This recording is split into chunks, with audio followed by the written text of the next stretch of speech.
Hello, I'm Noelle Lim on Asean Speaks by Maybank. In this third episode of C-Suite Talks, our guest is Dato Ami Moris, the outgoing CEO of Maybank Investment Banking Group. She oversaw the transformation of Maybank Investment Bank from a single market entity into a leading investment bank in ASEAN that has won more than 1,000 awards. Also a champion of sustainability and diversity, equity and inclusion, she is chair of the 30% Club Malaysia. Dato Fad'l Mohamed, the CEO of Maybank Investment Bank, speaks with her. Firstly, thank you, Amy, for accepting our invite to join this podcast. You are closing off a 30-year career in financial services, of which 13 years were spent at Maybank. Looking back, what were the pivotal moments and how has the industry evolved? Thank you, Fadil, for inviting me to this podcast. So before anything else, let me start very much at the beginning, especially on the question of pivotal moments. When I was growing up in post-independence Malaysia, I do recall very vividly when I was about 10, all I wanted in life then was a full set of color pencils and magic pens. That was my reality. The reality of a family that was very economically challenged in an economic and poverty trap. So for me, growing up, new shoes, new uniform, they were a luxury. And at that point in time, color pencils were a dream. Much of my professional journey has been about escaping the poverty trap. And as I have evolved professionally, it has also evolved me to wanting to provide access for others to escape the same in whatever capacity that I have. So in terms of pivotal moments, there were two key ones in my time at Maybank. Firstly, when we as the Maybank Group chose the path of humanizing financial services as our mission. It was a turning point in helping to define what mattered to me and how I would do these things that mattered to me. It really helped to confirm for me that putting people at the center of whatever that I did or do was at the heart of it. The second pivotal moment, this was 7-8 years on from that mission statement of humanizing financial services. That second pivotal moment was when we as an investment bank decided to position ourselves as ASEAN's sustainability first investment bank.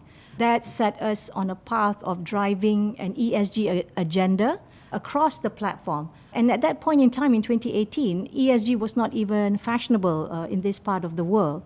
Those two moments really helped to shape what I think are the reasons why I get up every morning and how I turn up to work.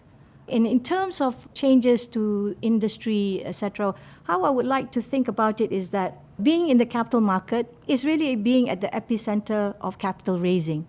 But what it does not mean intrinsically is that we have to be evil capitalists. Quite the contrary, in my view.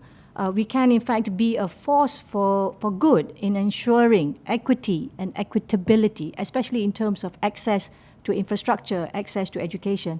One example that I would like to give is that, understanding how to finance solar power projects, for example, which was a milestone for you as a CEO for the investment bank in Malaysia, that really helped to power communities with cleaner and more responsible sources of energy. And that expertise, which we built out of Malaysia, was taken to the other markets of ASEAN to help fund energy transitions across ASEAN. Can I take a step back and talk a bit about the acquisition of Kim Eng Holdings that already had a footprint in ASEAN? How has it been taking leadership in a regional investment banking group, navigating complexities across markets and dealing with different cultures and different state of plays in different markets? What are the lessons and perspectives you think you can share there? I can tell you something, Fadil. I mean, the last 13 years, has been a very stressful roller coaster. Managing a portfolio of 10 countries naturally has been, yes, extremely exciting. Nevertheless, full of challenges. Being a CEO also during the pandemic, similar to you, crisis management, making sure the well-being of all our people was the utmost priority. But at the same time, making sure that our clients continued to be able to have access to markets was also a key imperative. So in terms of the acquisition and then the integration, People these days, they say that technology is the biggest leveler that we have. The fact is, technology is the easy bit, and people, however, can be less so. This is not in any way a negative perspective.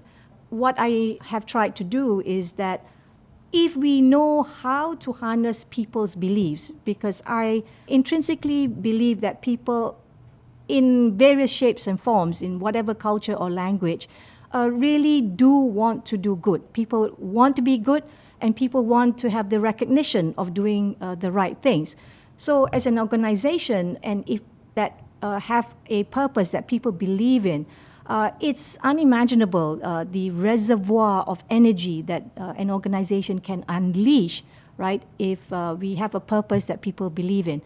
So things like humanizing financial services, being the force for good, people have told me, especially when I was having a conversation with somebody from my office, someone told me that these are slogans. Do you really buy into them? So what I want to say is that across cultures, across languages or whatever, that these can be more than just slogans. It's really about how the organization, the leadership of the organization really bring down these slogans or frameworks or mindsets to actual practices, especially cultural practices, and really practice really in living out that purpose. It's interesting you talk about leadership from that standpoint. I was listening to another podcast and where two CEOs were talking about what are the two key attributes to leadership, and one mention was certainly being authentic, and the other was the need to have empathy. That was the two things that came out from that conversation. Do you agree on that? Being empathetic and being authentic. I'm probably my harshest critic. So I do spend a lot of nights and also in my waking hours, and I pray very hard that I do understand my own purpose and how I can share that purpose for everyone in the organization. And I certainly would say the same, that being authentic and being empathetic are very, very key. Not that easy sometimes to come across, but the other thing that I would put to that is that it is really being a good listener. And I do try to practice that before in conversations, in discussions, whatever. I do try to pause and say, let other people speak first, listen people out, and then try to have a much more constructive conversation that way. To a topic that's close to your heart, which is ASEAN. I think 10 years ago, we held our first Invest ASEAN, Maybank's signature thought leadership conference, to bring ASEAN to the world and the world to ASEAN. While still all economy heavy, ASEAN is clearly undergoing transformation. Indonesia has emerged as home to the second largest number of unicorns in the region and is accelerating its EV agenda, while Vietnam has the highest installed capacity of solar power in Southeast Asia. Can I get your views on where you see ASEAN next 10 years? Okay, first and foremost, Fadil, I am sure we will both agree with one very simple statement, that ASEAN will continue to grow, period. What I do spend a lot of time thinking about is the question on how it will grow. So let me share 3 key data points that are good signposts of the possibilities for ASEAN. Firstly, is that ASEAN holds 25% of global investable forest carbon stock. Secondly, that 20 to 40% of blue carbon stocks are also held in ASEAN. And thirdly, that ASEAN holds 97% of tropical peatlands carbon sinks. I am not a climate scientist either, but what I do understand is that what it means, these 3 data points, is that ASEAN can clearly take a leadership role if it so chooses for driving both the net zero and just transition. ASEAN is very blessed with relatively stable governments across the region. It has a very young demographic, basically a wealth of both natural and human capital. So it goes without saying that ASEAN has a very bright future. But again, what is the specific pathway that it will choose if we could actually really harness and leverage collaborations, cooperation, co-opetition, whatever the term is, to really prioritize certain outcomes and certain pathways for the greater good, greater sustainability of all economies and all markets in the region. My one concern is that as we transition or focus towards transitioning into a low carbon economy for ASEAN, my concern is whether there will be impact as we navigate towards that trajectory in terms of the social costs, whether there will be an impact to social costs, especially given that any form of transition will have a natural cost impact. I mean, we're a very fossil-based environment within ASEAN. What your thoughts are for that? In pursuing an ESG agenda, in pursuing an agenda that prioritizes environmental, social, and governance considerations, different parts of the world will take different emphasis. But certainly in this part of the world, post-pandemic, it has been the S or the social considerations that have really been of paramount importance. And I believe rightly so, because we do live in a region, in multiple economies, where the inequity and inequality amongst various segments and sub-segments of society are very palpable and have been very much captured in various data points. If we believe that the true promise of ASEAN in its human capital to really create, innovate, and deliver on the various technologies that can really bring greater value to society as a whole. So human capital is where I think the S or the social of ESG really tries to focus on. So it's really about addressing the inequity and the inequitability that's contained within the universe of social considerations of ESG. That's a nice segue into DEI. As chair of the 30% Club in Malaysia for the past year, you have been actively advocating for board diversity to improve company performance. Based on statistics, as at 1st October 22, women hold 29% of board seats amongst the top 100 companies in Malaysia. We're just some 10 seats away from the target of 30%, at least for the top 100 companies. How can we maintain this momentum and ensure that other companies follow suit to go beyond 30%? Fad'l, the one thing that I repeatedly say in public is that in 2022, sometimes I feel it's a bit tragic that women are half of the population and we still talk about 30%.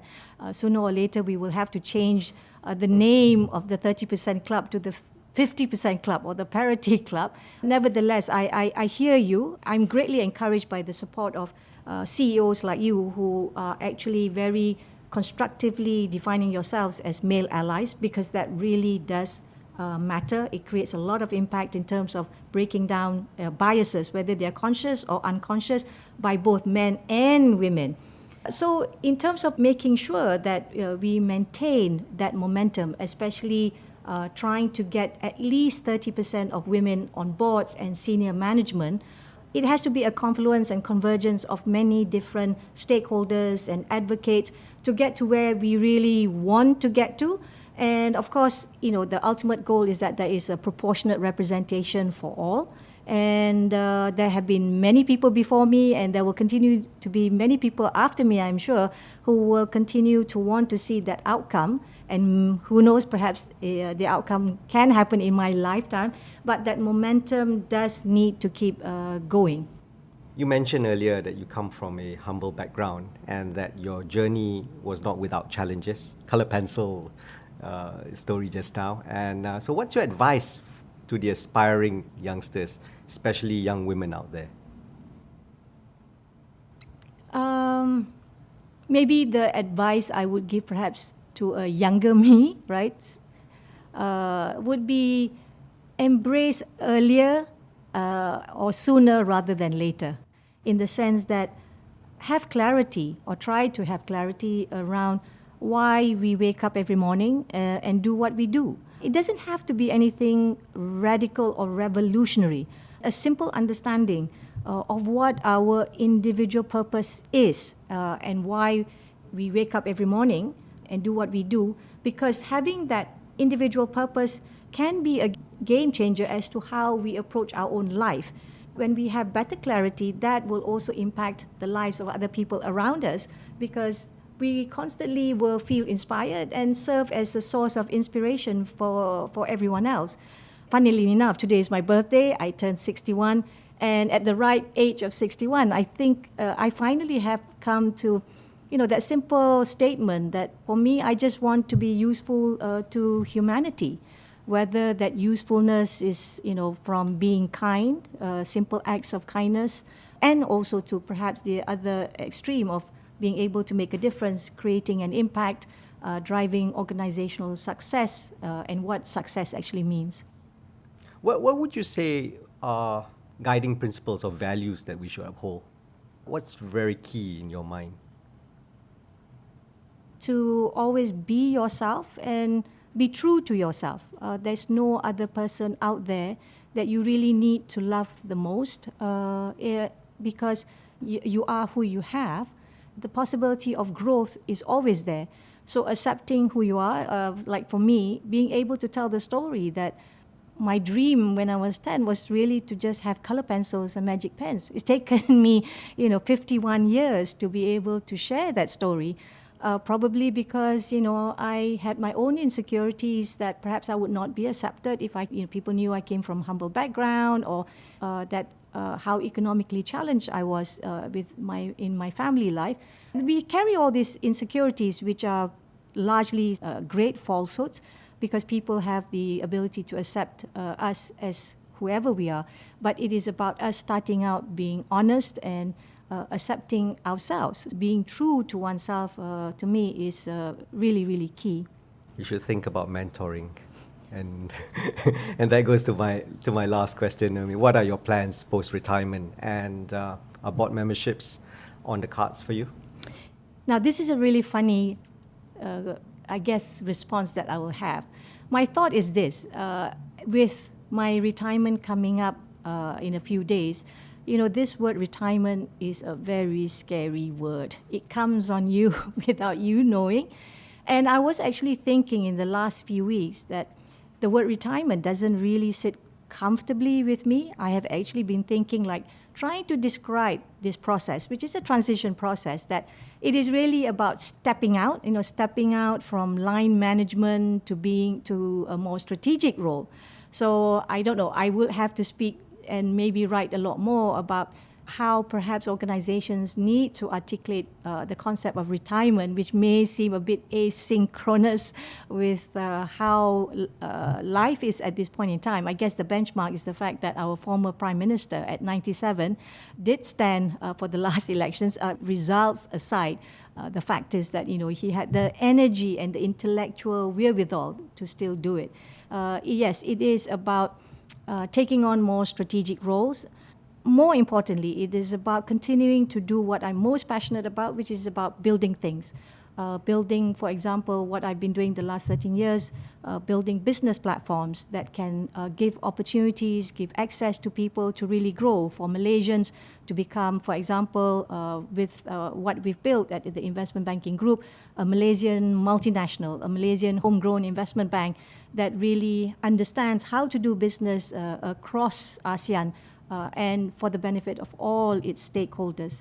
On a final note, when I was thinking about what would be a final statement that would hold true to me, I actually got gifted this morning by one of my sisters with this great quote from one of my very favorite poets, Rumi, who was a 13th century Persian poet.